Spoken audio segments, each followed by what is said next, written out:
Alright folks, we're now back for episode number 86 of Video Game Reviews. And in this episode we are going to be reviewing New Super Mario Bros. 2 for the Nintendo 3DS. And of course you see the box for the game here in front of the camera. Now this game of course is the sequel for New Super Mario Bros. DS, a game that I actually just got from Amazon not too long ago. Now, the gameplay in this one is pretty much similar to that of the original Super Mario Bros. For the Super Mario Bros. DS game. However, there's an added catch for this game.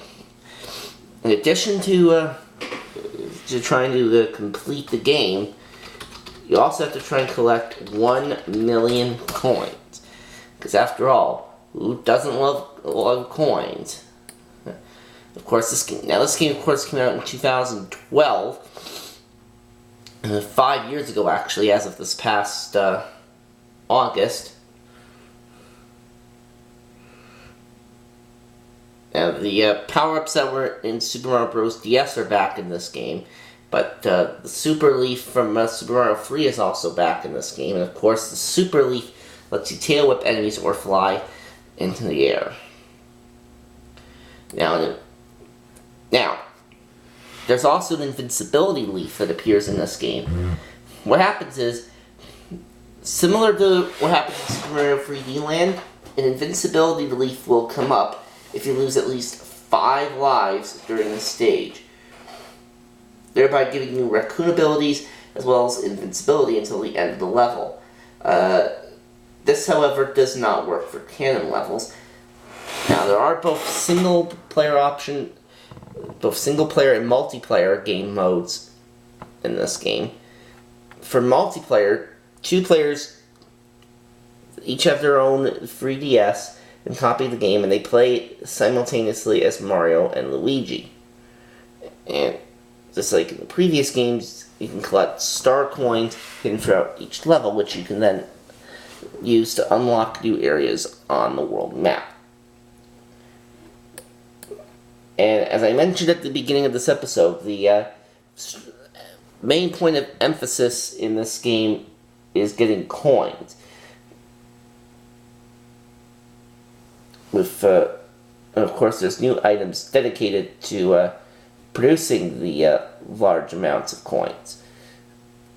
Now, of course, you have gold flowers, which turn blocks into coins, rings that turn enemies gold, and a block mask that produces coins as Mario runs.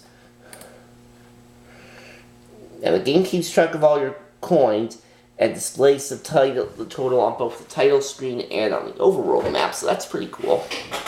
What's also pretty cool is that if you have Spot Pass enabled in this game, then you can upload the total to the Nintendo Network, and the player will be updated with the grand total of all the coins collected by all the players worldwide. So that's pretty cool. There's also a Coin Rush mode in this game, which is accessible after you complete the first world. Now, how Coin Rush works is that you have to play through 3 levels chosen at random and trying to get as many coins as you can.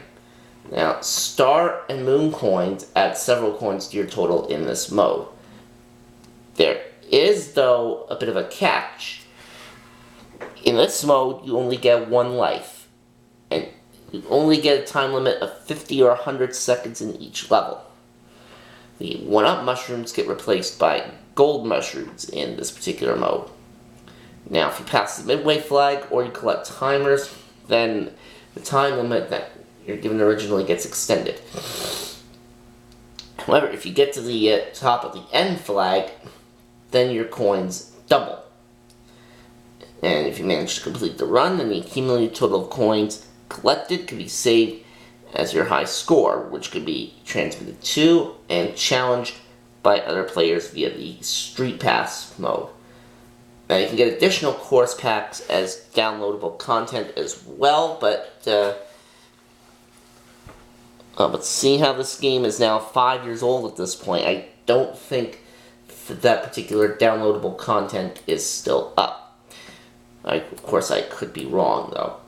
But nonetheless, though, this is a very fun game to play for the Nintendo 3DS, and those of you who are fans of the Mario series, I would highly recommend getting this game.